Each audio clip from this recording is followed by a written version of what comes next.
The now deleted tweet by the general manager of the Rockets, Daryl Morey, read this: "Fight for freedom, stand with Hong Kong." Major sponsors and China's Basketball Association responded, saying that they will no longer work with the team. This is not a case of freedom of speech. This is a case of what speech works best to sell your product. The First Amendment restrains the government. There is no First Amendment, obviously, in China, and they are unaccustomed to having anybody publicly criticize them. When you make a political statement which is protected under American law that affects your product in China, should your bosses force you to retract the statement? So that's what happened here. You may, with all your heart, support what the general manager of the Rockets said, but if it's going to impair the ability to market basketball in China... It's interesting in a couple phases that he said it in the first place. Yes. Because you had to know. It was unprovoked. It was unprovoked, Judge, and it was going to be inflammatory. We talked about this earlier, about how big the market is to the NBA in China and how they don't want to screw it up this time. And I think that you see that overall in society right now in America is that if something's convenient, then stand up for it. If it's not convenient for you, then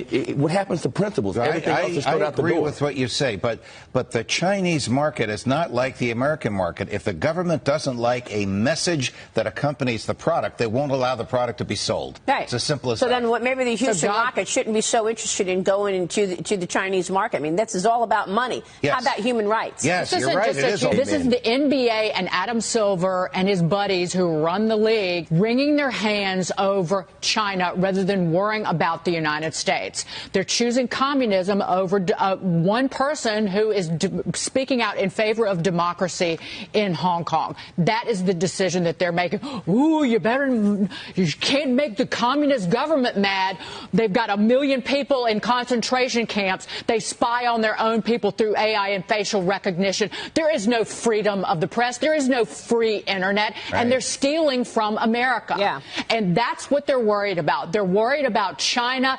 You can't say anything that makes the communists mad. Yeah. But they're not worried about the fans here in the United States.